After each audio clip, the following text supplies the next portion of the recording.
You are listening to the Pilgrim on the 405 with Will Christ. Join him as he and his guests discover how businesses thrive in California.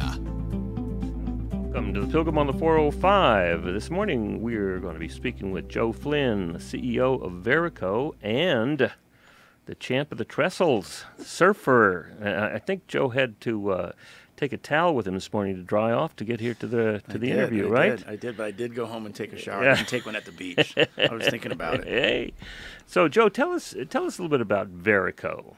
Yeah, well, VERICO does document services for hospitals, and why that's important is because people don't know this, but in the age of electronic medical records, hospitals still produce huge volumes of paper coming out of hundreds, maybe in some cases, depending on the size of the hospital, thousands of different devices. So, for example, the average 250-bed hospital is probably doing 1 million to 2 million pieces of paper every month.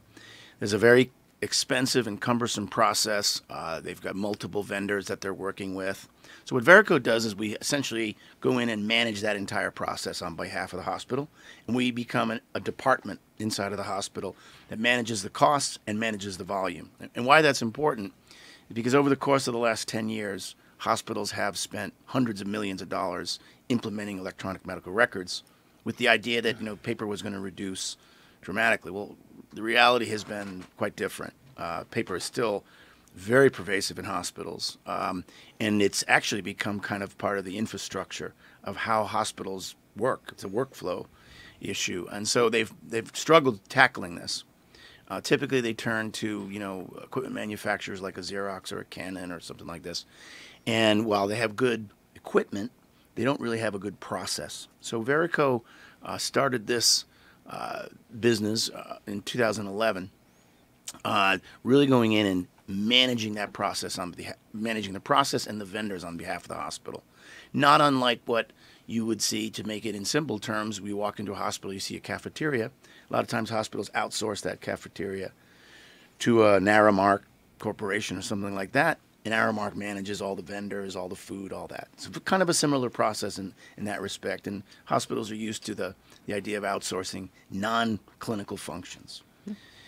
Prior to VERICO, the reason I began with VERICO in November of this year, but prior to that, I started a company called Auxilio that was very similar to VERICO. In fact, the founders of VERICO and I started that company, and then they left and started VERICO. But I ran that company for the better part of about 12 years and took it from zero revenue to about 70 million, merged it with a cybersecurity consulting, healthcare cybersecurity consulting firm, put it up on the New York Stock Exchange, and just this past year, about a year ago, September or so, I left. After the merger, I decided to leave on my own, very happily, and still very involved, as a shareholder in that company. And then now I'm with VERICO, and we've got, big plans to expand our footprint throughout the United States. Well, thinking about electronic documentation and the paper, when I go into my Kaiser Permanente healthcare provider, they're on the computer. Yeah. Now I got to admit that when we started here 26 years ago, our primary care provider was not very comfortable with computers. Sure. And over 10 years he learned. Yeah. But now I walk in and that's it. Kaiser is, it's interesting you say that. Kaiser is definitely advanced in the electronic medical record sort of continuum. However, I participated in their RFP 2 years ago, and the dirty little secret is they're producing throughout the California 2 billion pieces of paper every month. Every month? Every month. Oh. Sorry, excuse me, annually. Sorry, annually.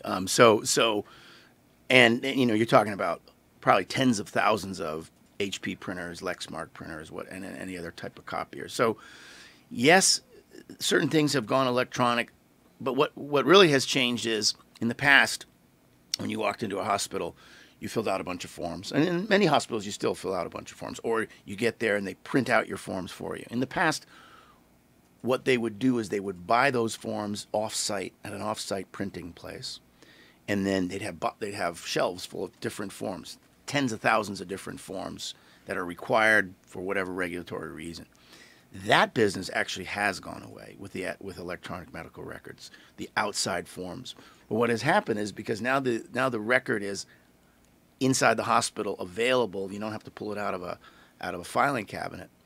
It's more readily accessible to print, and so the print has sort of shifted from outside printing to inside the hospital, and hospitals are struggling mightily with, how do we reduce this? What do we need to do to stop having such a large infrastructure of equipment? And oftentimes what they have before a Verico comes in, they have an overabundance of equipment because they've been sold. Equipment manufacturers have really good sales teams, and they have great sales training. So typically they oversell a hospital. Hospital has a lot more equipment than they actually need for the amount of print that they're doing. And so what we do is we come in and rationalize that and provide them with people, put them on site that really understand clinical environments and how print is really still part of the workflow of a clinical environment. And the reason it's not going to go away in anytime soon, and why Kaiser still is producing 2 billion pieces of paper every month, is because, other than banking, healthcare is the most regulated, industry that exists, and electronic medical records are great, but to be honest with you, it's only about 20% of the actual print volume. Okay, you got to remember, a hospital, Kaiser building, you're talking about, a place that's got 2,000-3,000 employees, maybe more. People print stuff. It's just the way it is, and we've carved out a niche, being the alternative to just doing an RFP every 5 years and getting cheaper equipment. What ends up happening is they maybe get a cheaper price on a lease or something like that. But the reality is they end up buying way more than they need. Well, how much of your process is to put things onto the web? Well, it's really, our process is pretty basic. It's when and if they need certain types of documents to be included into the medical record, we'll help them with that. We'll help them integrate with that. But we're really dealing with vendor management primarily and service management. But you're around paper. Oh yeah, around the production of paper. Right. Hospitals, there's a process going on in a hospital that's a manufacturing process, and that manufacturing process is a printed document that has an entire supply chain behind that. You've got parts, you've got labor, you've got toner, you've got leases, you've got all these different elements that the hospital has to manage if they want to manage it on their own. That is time-consuming, cumbersome, expensive, all those kinds of things. We take that burden off the hospital's shoulders. Well, where did this company come from? This sounds like a very clearly identified niche. Yeah, well, when we started, I like to call it Verico 1.0, which was Auxilio, which is now a company called Synergistek. We were myself and my partner were hired by a group of investors that had looked at healthcare managed services as an interesting model, because they liked recurring revenue contracts, and they liked the fact that healthcare, for the most part, is recession proof, and most of our contracts are long-term contracts, 3 to 5 years, and so that's an attractive thing for investors. And so we did some, a little bit of trial and error. We actually acquired a small company that had kind of a copier dealership that had a couple of big hospitals as customers around here in Southern California. And we took the model, as I mentioned earlier, we took the Aramark, but actually the Service Master model. Back in the day, Service Master was sort of the leading outsourced provider, and they were a Wall Street, they were a Wall Street superstar stock back in the 80s and 90s. Anyway, that model of outsourcing, of taking a process like food service or plant maintenance inside of a hospital, hospitals were looking to take that out of their day-to-day core activities.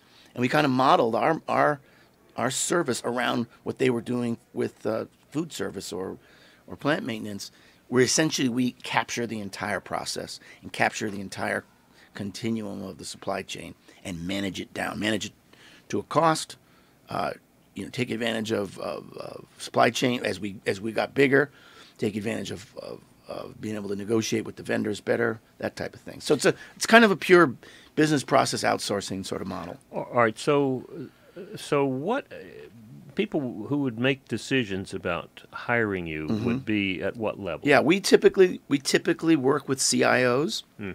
When we first started the business, we were working more with supply chain people in hospitals. But as two things really changed that: electronic medical records and the fact that all of these devices, these large multifunction devices, as they call them, are really networked devices, and printers are all networked as well. And most of those print devices also need to be compatible with whatever EMR system there are. And really, in the EMR wars that have taken place over the last few years, 2 or 3 have kind of dominated that space. One is Epic, it's a private company. Another is called Cerner, and another is Meditech. So the CIO, so it went from a purchasing manager or a purchasing decision, buying equipment, to a more of a solution-based sort of situation, because they had these big devices on the network and they were causing lots of problems. And in addition to that, they became vulnerable to cyber attacks. So it's a HIPAA issue now. It's very much a HIPAA issue. When you think about 1.5 million, 2 million documents being produced every month in a hospital, all those are wide open on live on a printer. People can take that stuff. So HIPAA is a big issue too. That's a concern, and why the CIOs end up being more of our customer. All right. So what would a CFO be struggling with that he would find beneficial to call you? Yeah, I think there's a couple of different things. Number one, CFOs, especially the ones that I know in healthcare, struggle quite. Now, is this CFO or CIO? Well, you asked CFO. Well, excuse me. Okay. Well, I was thinking that if the CIO is your decision maker, so what would the CIO expect? He or she would expect, number one, that we manage the vendor.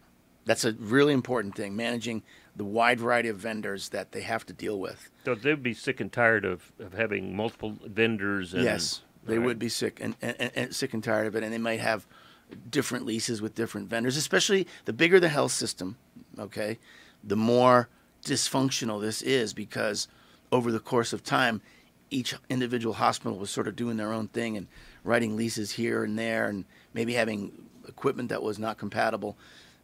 So the CIO would expect us to come in and identify where the issues are in terms of the vendor, the amount of vendors that they're dealing with, number one. Number two, and so they would want us to get that under control at a lower cost, okay? Number one. Because then they can go back to the CFO, as we mentioned earlier, and say, hey, not only can these guys provide, which is the second thing we offer, which is a superior level of service. We become a department, as an adjunct department to the IT organization. 20% of the help desk calls in a hospital are printer related. So they'd be sick and tired of that's right. Of two things, it seems to me. One, just the enormous numbers of calls. That's it. And having to compete for quality support people in a marketplace where they know nothing about it. And more importantly, right now in a marketplace, but in a labor market for IT that is extremely tight. Yes, absolutely. Okay, so every year the CIOs have way more important stuff going on, multiple applications being put on their network, and let's face it, their staffs are being pared down because hospitals are in financial crunch right now. Medicare and Medicaid reimbursements have come down, and so they're looking for all kinds of ways in which to save money. And so we take a burdensome process off their shoulders, okay, manage it to a higher level of service, a level of service that they're not used to, that they couldn't get from their own people, nor could they get from an equipment manufacturer, because they'd have to use maybe multiple different service people, okay, to do it. So in our case, we're sort of that one throat to choke. You know what I mean? Right. What our people do, we don't necessarily go and do the break fix service, but we manage all the vendors related to that. And so ultimately, we're responsible for the service level agreements and the costs to managing this. It's really a process. It's no way other to describe. And you're more than a vendor. We become. That's a great question, or a great point. We really become a partner, a department. It's very common with Verico that we've had this one young man in one of our hospitals in South Carolina that has been Employee of the Year for 2 years in a row for the hospital. For the hospital. Right. So we really become our teams on site, especially our manager, our client manager, really becomes part of the hospital team. Well, and to become part of the leadership team for the CIO department. Oftentimes we're part of the CIO's team. So when there's a weekly meeting, our person is there. We become part of their forms committees. We become part of their HIPAA regulation, sort of compliance committees. All of that is tied to the production of paper, and so. And your people have expertise, plus they have a whole company behind them to supply additional expertise. Absolutely, and you know, we're operating right now in about 12 different states. Hopefully soon to double that with the amount of plans that we have for growth. Hope is not a strategy. No, hope is not a strategy. But you have a plan. I never get ahead of myself. But you do have a plan. Oh no, we have a very aggressive growth plan. And you will be go forward. And there's no question. It's one of the reasons why I joined Verico. Right. Me and the partners knew and know that that there is a massive opportunity in this space right now in healthcare that really is underserved. Because the health systems are at the mercy of equipment vendors. Well, yes. That's not something the equipment vendors have. I mean, that's just a legacy. And what you're doing is disrupting. We're disrupting that legacy, right? That's a great point. It's not like they've done something wrong. No, in fact, what's important to understand is when we come in, we don't kick the vendors out. No, absolutely. You rationalize the vendors. We rationalize them. We make them work better, and oftentimes we become their partners as well. We have very excellent relationships with a lot of the equipment vendors. Well, right, and you probably take a whole lot of the sales effort out of the vendors. Well, if we are lucky enough to get a contract, then and the vendor is smart enough to work with us through that contract, then we've never lost. In the case of Verico, we've never lost a client. We've been in business since 2011. And if the vendor works with us, that vendor is going to be there as long as we're there. Well, right. And if the vendor's not there, if the vendor doesn't want to work the way you work, he won't be there.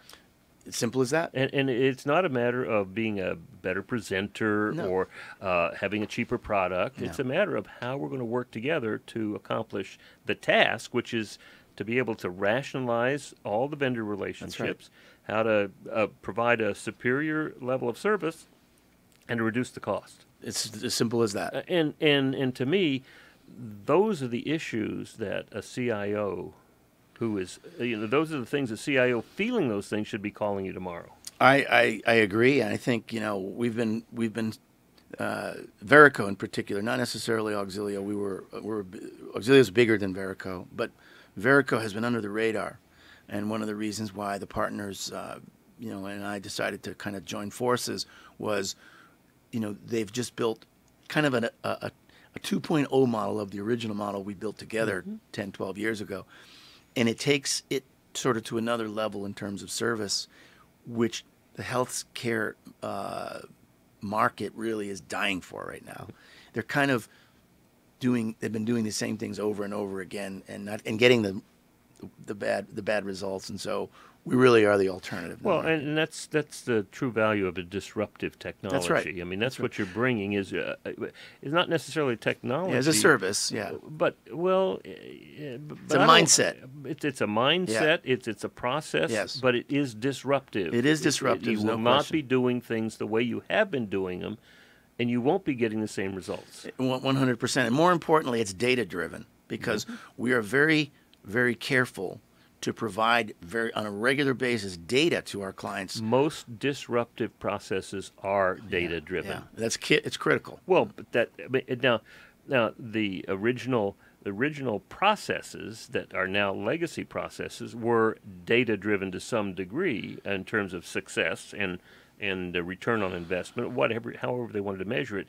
But because of the change in the dynamics in the marketplace, in the social sphere, all of these various pieces that are there, they're no longer getting them the results that they want. And so when you come in to say, we are going to give you results and we can show you the data about it. That's right. It becomes very attractive. Yeah, I would tell you, it's one of the reasons why we've been able to kind of penetrate the market as a small company fighting against gigantic corporations like Xerox and Ricoh and so forth, is because they are actually, in this particular area, not providing much data at all to the hospitals. Well, right, because they're providing machines. They're providing machines That's the legacy. And service, and that's right. That's the legacy, and what you've done is you are in between the hospital and the machine vendor. That's right. And what that means is you have a stronger negotiating ability than the hospital. Yes. They don't know how to buy printers, but you do. That's your job. That's true, and we buy tens of thousands of them. And they don't know how to find the right kind of service mentality to keep it going, but you do.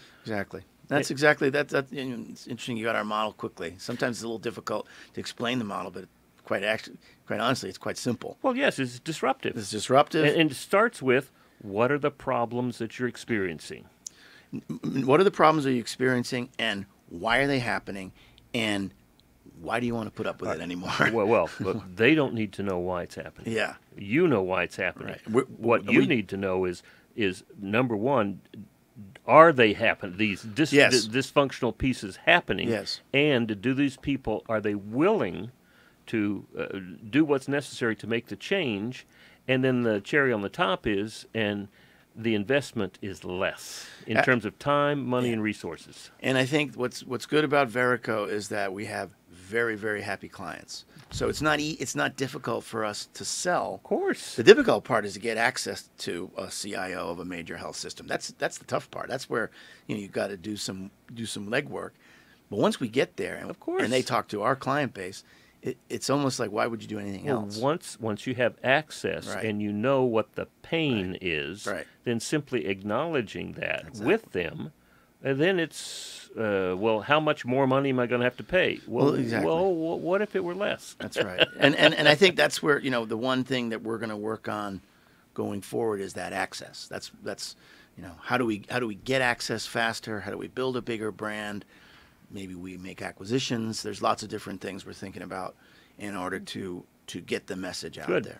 All right, so I want to take a break here and come back, and I want you to tell us a little bit about what you have learned in your years in business in managing, hiring, what it means to move into a company. We're a startup, you've been building, and the obstacles and the successes that you've had. Okay. All right. Look forward to it. So we'll take a short break and hear from our sponsors.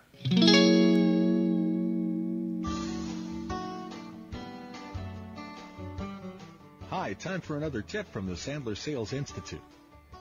Prospects want your information and expertise. Prospects have been trained by the vast majority of salespeople to feel entitled to your valuable information. Most salespeople are comfortable in coughing up their expertise for free.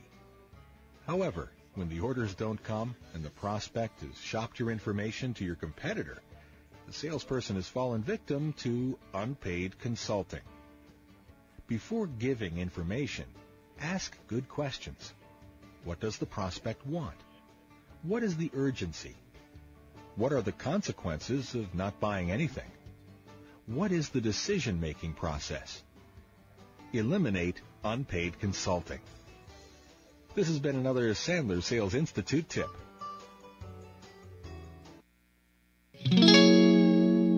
Welcome back to the Pilgrim on the 405, where we're having a great conversation with Joe Flynn. In his spare time, he's CEO of Verico, but his reality is surfing down at the trestles and celebrating with his two kids who are graduating from college. So, Joe, tell us, you've been in business for a while, and you've seen ups and downs. So talk to us about what are the things that you have learned. Give us some stories about obstacles, hurdles, things that get in the way that you have solved.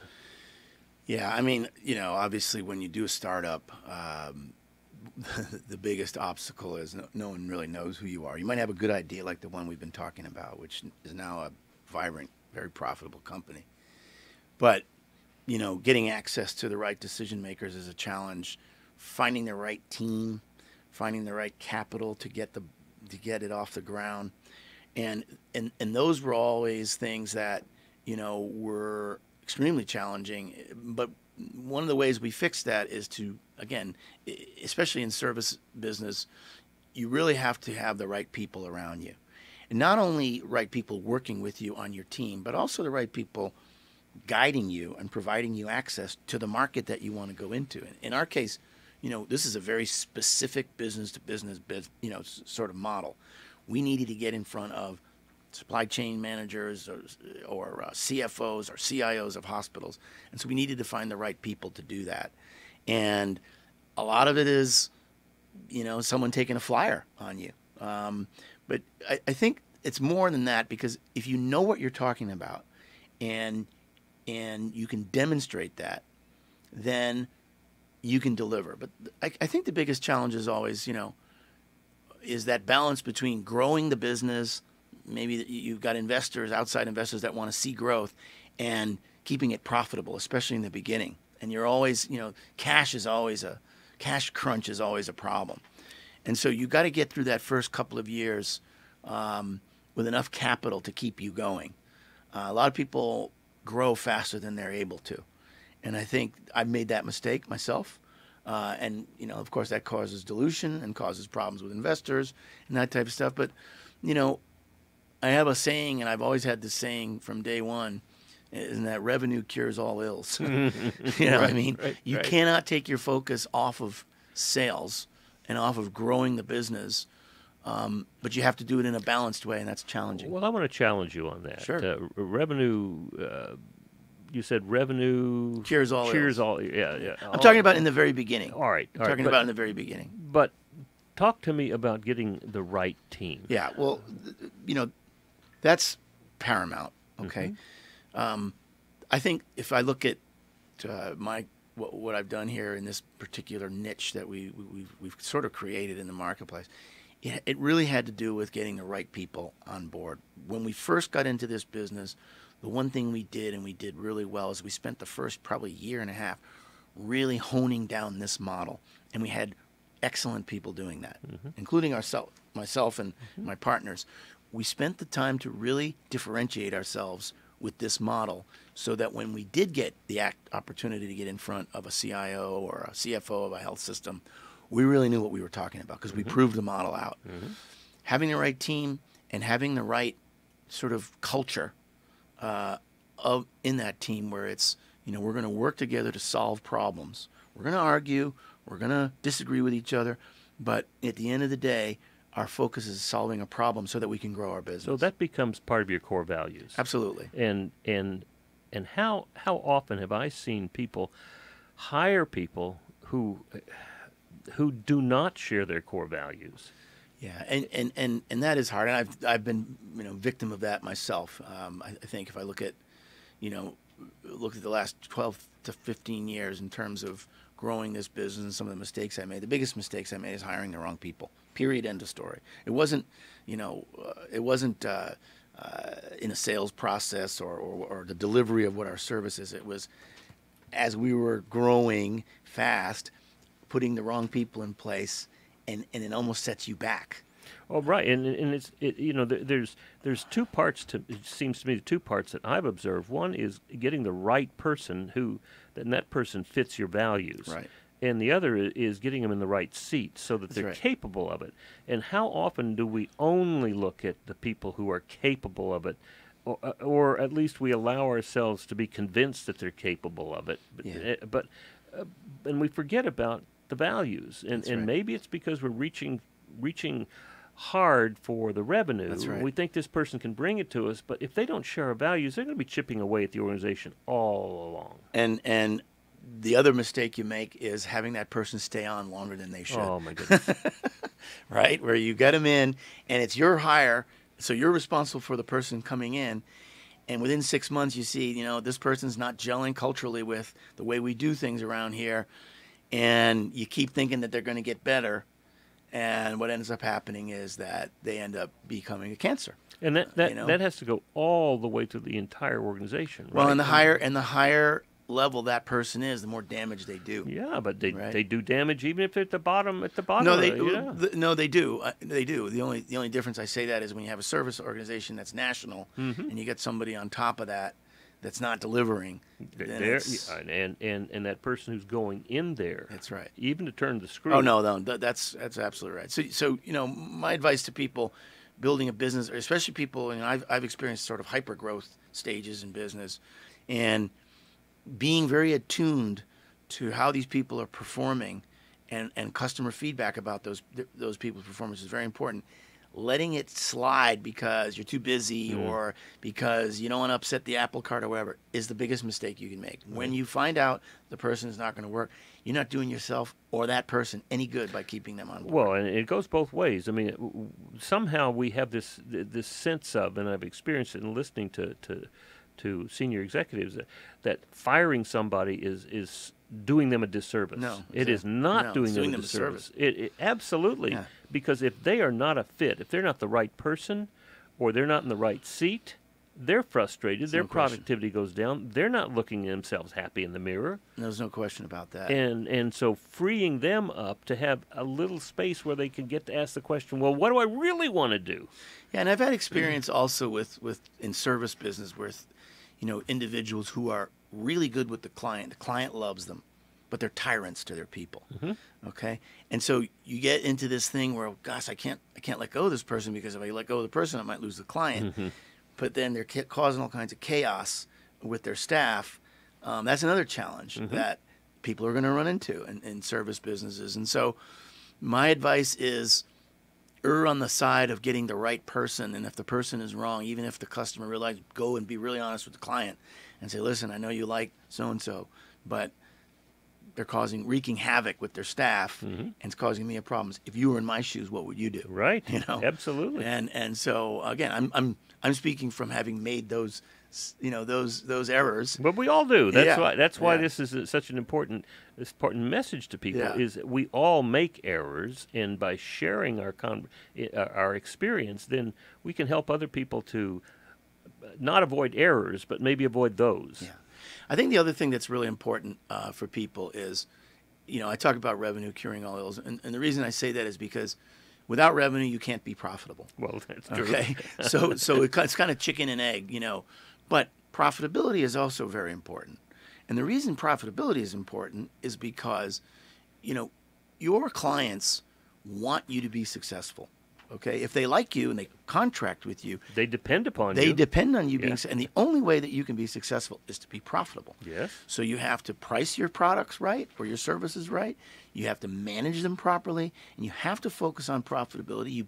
You pick a margin that you think is a reasonable margin that you can operate on, or that you should be operating on, and you focus every one of your deals on that margin. Everybody knows that's what we're doing. That's right. We all know how we're going to get there. That's right. And then we measure it. That's right. Every week. Listen, there are plenty of models out there, especially in software and really high tech kind of stuff, where they're never profitable. It's a constant investment in R&D or marketing to get it out there. But that's a different realm than bootstrapping a business and getting it off the ground. If you're going to get into the software business, and for a small period of time, we were in that business years ago, not worth going into.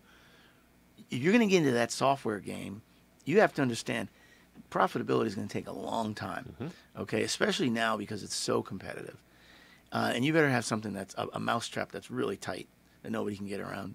But that's a different model than building a retail business or building a clothing business or building a service business like ours. It's really important that you understand what you need to do to invest to get yourself to profitability and stay profitable. And monitor that regularly, right? Absolutely. And so that you can those become the red flags or the clanging bells. That's that right. say, you need to pay attention to this. That's exactly and right. then let's get down and solve the real problem, That's not right. not the symptom. Yeah, the real problem. And the early days of starting a business there's a lot of anxiety, and you need to tell your significant others, if you're married or whatever's going on in your life, and people depending on you outside of work, that hey, this is going to be a 24/7 part of me for the foreseeable future. And, it does. A lot of people get into this thinking, they're going to get rich quick, and I'm not a big believer in the getting rich quick thing. I think that's extremely rare, and that it really only happens when you have millions and millions of venture capital dollars behind you, and you've got something like a Facebook or something like that. Well, all right. But in looking at that 24/7 beginning, at some point, as you begin to get the right people in the right seat, it's very important to begin handing off responsibility. 100%, and I think a lot of entrepreneurs run into that problem. Well, yeah, they're not out surfing at trestles in the morning. Well, I was out before the sun even came Well, up. I understand, but and got out of the water by 6:37. But the entrepreneur who does not delegate, all right, and then move himself or herself to the place where they are elevating to do the things that they love doing and are great at. If they're still fixing the things that they may be good at but don't like doing. Well, I think the other problem with a lot of entrepreneurs is they can't scale themselves. They can't scale, right? They get to a certain, they become the business. Their personality becomes the business, and they can't hire good people underneath them because they call all the shots 24, all the time, 24/7.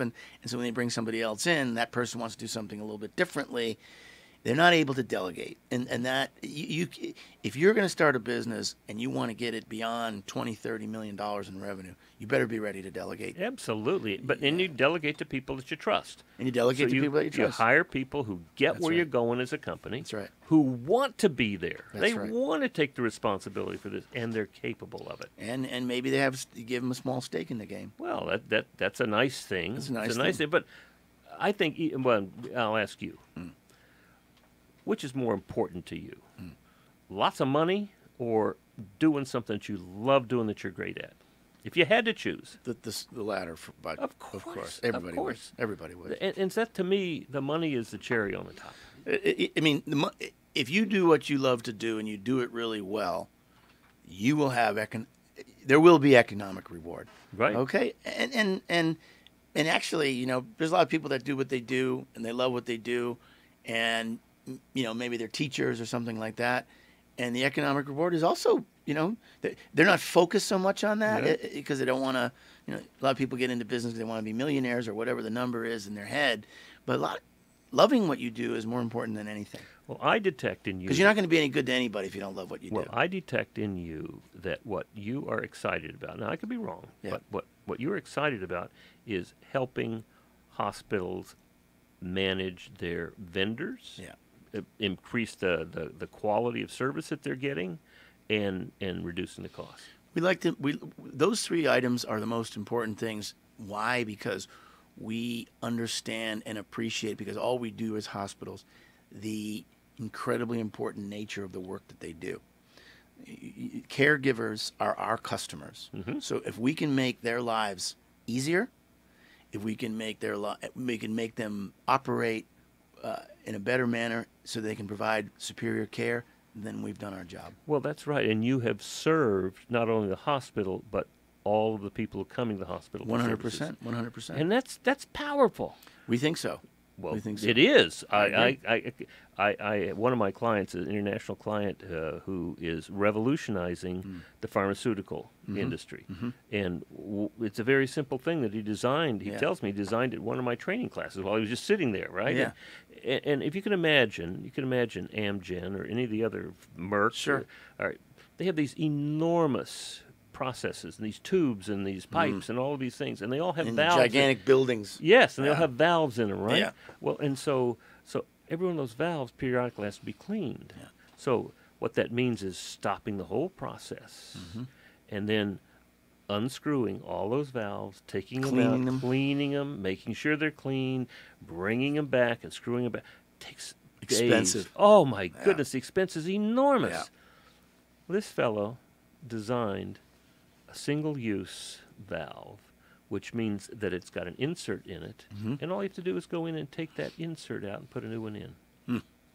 Right? It's revolutionary. It's revolutionary in that it will reduce the cost of drugs. Production, It's amazing what he's doing.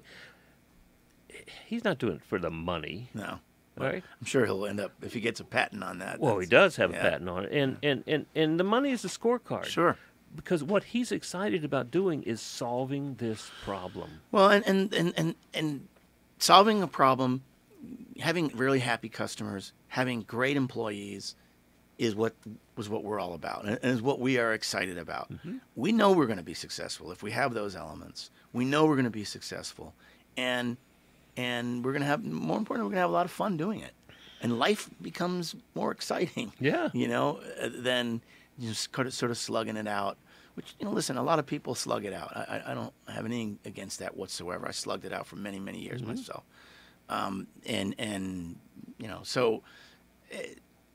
Business is what makes this country great. Yes. And free market is what makes this country great. I still, I'm a true believer in the fact that this country is the place, the only place in the world where you can pursue your dreams as long as you work really, really hard. Mm-hmm. Mm-hmm. So, and take some time to surf once in a while. Oh, when there's a good swell. Okay, there's a good swell in the water today, so I wanted to take advantage. So what would you tell business owners? I got businesses between 10 and 250 employees. What would you tell them? I would say, stay at it. Be the best at what you do. Stay focused on the important things, and that's people, and that's process, and that's profitability. Those are the three things that you really need to focus on to keep that business healthy. Doesn't mean you have to build the biggest business in the world in your little area, but if you focus on those three things and enjoy yourself, and once in a while stop and smell the roses or go surf at Trestles, then your life is going to be good, and that's the most important thing, the pursuit of happiness, right? Yes, absolutely, absolutely.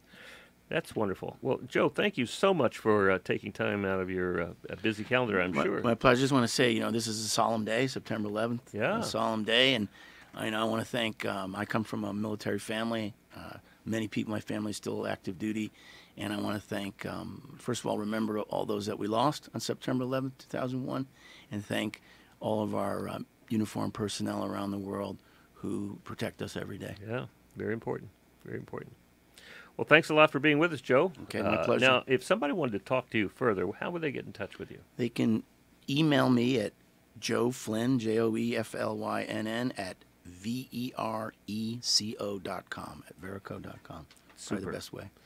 All right. Well, thank you very much, Joe. This has been another wonderful experience with business CEOs and business owners in Southern California with a desire that we can help businesses in California thrive. You've been listening to The Pilgrim on the 405 with Will Christ. To hear more of the programs in this podcast, go to www.willchrist.com.